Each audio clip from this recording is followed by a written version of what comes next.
Hey y'all, so today we are going to be taking a look at Genesis chapter 5. Now, if you are new to my channel, I post lots of faith-based content, lots of Bible studies, and I have been walking through Genesis chapters 1, 2, 3, 4, and now 5. So if you want to catch up, go ahead and go watch those videos really quick. They're only about 15 minutes long at the most, and then hop into this one with me. So, starting with Genesis chapter 5, I'm going to be reading the NIV. This is my Bible that I use every single video. And I have already done some background studying and things like that, but we are going to hop right in, read this together, and see what takeaways we can get. So just a little backstory before we hop in. We have seen the creation of the entire world and everything in it. We've also seen Adam and Eve make a grave mistake and introduce sin into the world because Eve is deceived by Satan. After that, we see them have children, and in the last chapter that we looked at, we saw Cain and Abel offer sacrifices to the Lord, one being pleasing, one not, and we see Cain's detrimental reaction to that. We saw him get consequences for those actions, and now we're gonna hop into a genealogy. And I know you hear genealogy and you're like, oh my gosh, this is so boring. I don't know these people, I don't know these names, but there is fruit in it. There is a reason why it's here. And I want to remind you, I've mentioned this in another video, the genealogies are here for a reason. We are tracing the seed.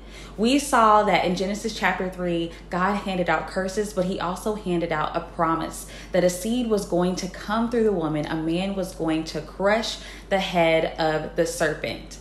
And so that's what we're looking for. So we're continually tracing these sons that have come from a woman and seeing whether or not this is the son that will reverse the curse and ultimately end in the restoration of mankind and the reintroduction of a new Garden of Eden, what God has always intended for us as his children.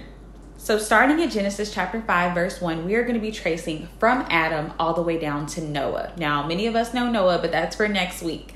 So, verse 1, this is the written account of Adam's family line. When God created mankind, he made them in the likeness of God. He created them male and female and blessed them. And he named them mankind when they were created.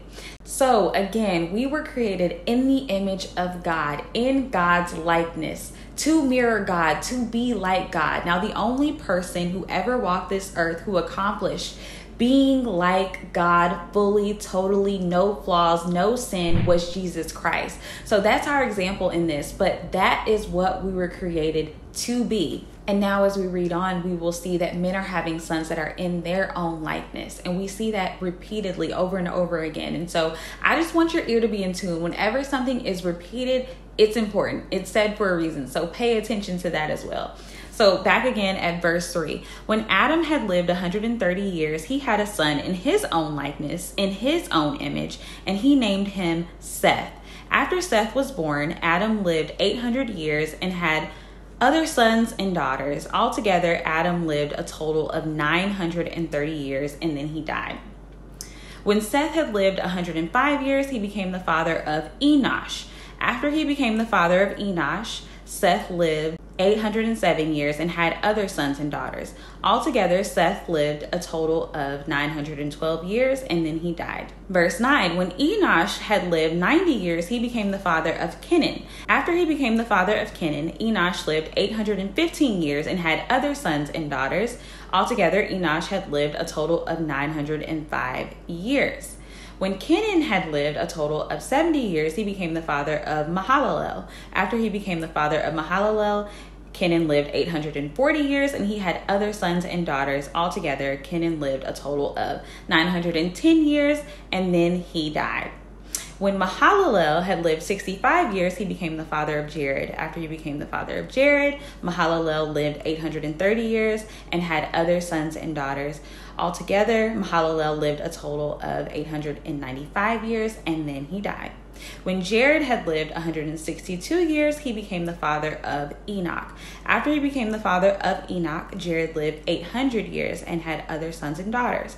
Altogether, Jared lived a total of 962 years, and then he died. Now, you may be thinking at this point, these people are living 900 and something years, 800 and something years. Like what? When were people living 1,000 years at a time? The thing is, whenever I'm reading the Bible, you want to take in consideration what kind of book, what genre book are you reading? The books of the Bible are all different. Like I said in my How to Read the Bible video, there are some books that are poetry, there are some books that are narrative, there are all different types of books. Now, this is a narrative story. It's giving you history. It's telling you about your genealogy. Although this may sound a little boring, this is where all of mankind has come from. So this is also your genealogy as well. So that can make it a little bit more interesting for you to read. But back to the point, it's history. So Moses is laying out this story for a reason, and he is telling an historical account. And with that, we can assume that these numbers are literal. He is going account by account by account, explaining history to Israel, telling them what their history stemmed from. And so this is literal. Once we go to the flood and we go through the flood story, the ages are actually going to change and diminish. And so there's a reason why we're hearing these numbers now, why we hear those numbers after, and then what our life expectancy is today. And so these are literal numbers. And I know it may be hard to wrap your mind around, but try to. If God can create the heavens and the earth and everything in it, some of the most beautiful sights that you've ever laid your eyes on, he can create mankind to live 800 to 900 years. Like, that's light work for him. I also want you to notice that everyone's lives so far has ended with death.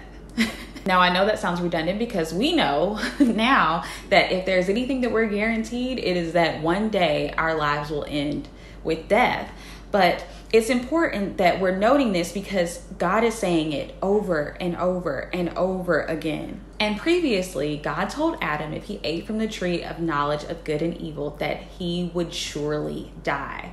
When sin entered the world, death entered the world. That was not a part of God's original plan for mankind. So it's important that we see here, sin has entered the world. These people being born are being born into sin. They are also sinners. And they, despite their old age, despite the amount of time that they've lived, they all have died. Now we're going to pick back up at verse 21. When Enoch had lived 65 years, he became the father of Methuselah. After he became the father of Methuselah, Enoch walked faithfully with God 300 years and had other sons and daughters. Altogether, Enoch lived a total of 365 years. Enoch walked faithfully with God. We saw everything was repetitive in all of those paragraphs. This is new. Enoch walked faithfully with God. Then he was no more because God took him away. Out of this entire genealogy, the only person that does not die, that was taken away by God, was Enoch. He did not suffer death. And what made him different? We're going to read the text verbatim for what it says. The only thing that is listed here that makes Enoch different is that he walked faithfully with God. And so that set him apart. That set his life apart. He was different. He didn't just have many sons and many daughters and die. He walked faithfully with God, and he was taken away by God. And what a life. What a marking on someone's life. Like, don't we all just want to live like that? We all want to be different. We all don't want to just do what everyone else is doing and just die. We all don't want to just have kids and die, buy a new car and die, buy a new home and die, get our degree and die. Whatever it is that people are doing in day-to-day life, just doing these mundane things, these things that ultimately won't matter in eternity, and die. We want to walk faithfully with God. We want to be set apart, right? Verse 25. When Methuselah had lived 187 years, he became the father of Lamech. This is another Lamech, a different Lamech that's down Seth's family line. After he became the father of Lamech, Methuselah lived 782 years and had other sons and daughters. Altogether, Methuselah lived a total of 969 years, and then he died. When Lamech had lived 182 years, he had a son. He named him Noah and said, "He will comfort us in the labor and painful toil of our hands, caused by the ground the Lord has cursed." After Noah was born, Lamech lived 595 years and had other sons and daughters. Altogether, Lamech lived a total of 777 years, and then he died. After Noah was 500 years old, he became the father of Shem, Ham, and Japheth. And so now we will follow the story of these men into the next chapter, chapter 6. So takeaways. It was a genealogy, but yes, there are still takeaways. We see that God is faithful to his word. God said, if you eat from this tree, you will surely die. So we see that sin causes death. It leads to destruction, it leads to isolation, it leads to separation, and it leads ultimately to death. And we see that played out in this chapter as each person lives, has children, dies. Also, another thing to note is how we decide to live our life on this earth. We have one life, we're promised one life, and it's going to eventually come to an end. What do you want your life to mean? What do you want people to say about you once you go? Do you want them to say, oh, she had a great social media following, she had many great things, she had all of the greatest bags, or she was a genuinely good person? When she walked into the room, you can tell that the light came into the room because you could tell that there was something different about her. And I'm sure that what that thing was that she followed the Lord. She was set apart because she walked with God. And so I just want to draw you to that. Whatever you're focusing on this week, whatever little mundane thing that ultimately in the big scheme of things may not even truly matter. Are you focusing on walking with the Lord, or are you focusing more so on the day-to-day and keeping up with the Joneses and doing things to satisfy your flesh, doing things that make you fit in or make you blend in with the world? No. Focus on those things that set you apart. Make sure that you're praying. Make sure that you're talking with God. Make sure that you're walking with him. Make sure that you are nourishing and cultivating a stronger relationship with him. Because in the end, that is all that will ultimately matter. So I hope that you all enjoyed this video. Next time, our next study, we are going to be jumping into Genesis 6, and I will see you all then. Bye.